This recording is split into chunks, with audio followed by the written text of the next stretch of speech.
नमस्कार मंडळी, मी तानाजी पवार तुमचं स्वागत करतो आपल्या मराठमोळी यूट्यूब चॅनलवर. तर आजचा ट्रेक आहे धाक, किल्ले धाक. हा कर्जतमध्ये. आम्ही सकाळी 5:30-6 वाजता निघालेलो. आता 9 वाजले, तर आम्ही ट्रेक चालू करतो आहे. जर इथे यायचं झालं तर ट्रेनने पण तुम्हाला बरं पडेल. ट्रेनने कर्जतला येऊन इथून एक वाडप म्हणून गाव आहे, तिथे तुम्ही टॅक्सीने किंवा रिक्षाने येऊ शकता. वाडपपासून आपला ट्रेक पॉईंट चालू होतो आणि वाच्या पायथ्याशी पार्किंगची पण सोय आहे, 2 व्हीलर 4 व्हीलर. आता मी ट्रेक चालू करतो आहे. प्रत्येक ठिकाणी शिवप्रतिष्ठानने पाट्या लावलेल्या आहेत, त्यामुळे तर रस्ता जरा समजतो आहे. आता बघूया किती वेळ लागेल. गड तर खूप मोठा आहे, 3-3.5 तास तरी जाणारच आहेत. तर आता आम्ही ट्रेक चालू करतो.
नमस्कार मंडळी, आम्ही 9 वाजता ट्रेक चालू केलेला. साधारणतः 2 वाजेपर्यंत वरती पोहोचलो. खूप मोठा ट्रेक आहे, 2-3 डोंगर क्रॉस करून नंतर मग गड लागतो. गड चढायला पण एक आम्हाला 1.5 तास लागला. तिथून आल्यानंतर पहिल्यांदा आपल्याला मंदिर लागतं, गोराईदेवी मंदिर. त्यानंतर एक छोटीशी वाडी लागते, गाव लागतं. तिथून मग गड आपला साधारणतः 1-1.5 तासावर आहे. खूप मोठा ट्रेक आहे. जेवढा लवकर तुम्ही ट्रेक चालू कराल तेवढं लवकर तुम्हाला उतरायला भेटेल. आता आम्ही 9 वाजता चालू केलेला, 2 वाजले आम्हाला वरती पोचायला. वरती आम्ही फिरायला पण आम्हाला 1.5 ते 2 तास गेलाच. कारण एक त्या टोकावर तर एक या टोकावर असं आहे. इथे म्हणजे पाण्याच्या टाकी दुसरा टोकावर आहे, दरवाजा इकडे आहे, परत तलाव वेगळ्या साईडला आहे, मंदिर वेगळ्या साईडला आहे. तर आपल्याला साधारणतः वरती गड फिरायला 1 ते 1.5 तास पाहिजेच.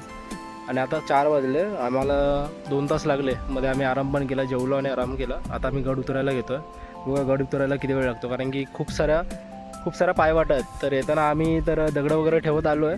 आता भेटले आम्हाला त्या वाटा तर आम्ही लवकर जाऊ, नाहीतर मग आम्हाला पण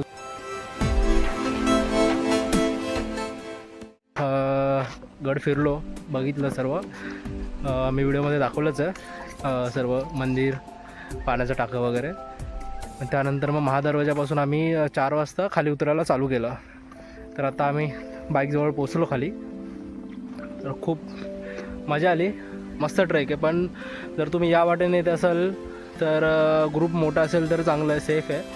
आणि जसं सांगितल्याप्रमाणे फुल कपडे आहे, म्हणजे खूप काट्याची झाडं आहेत वरती.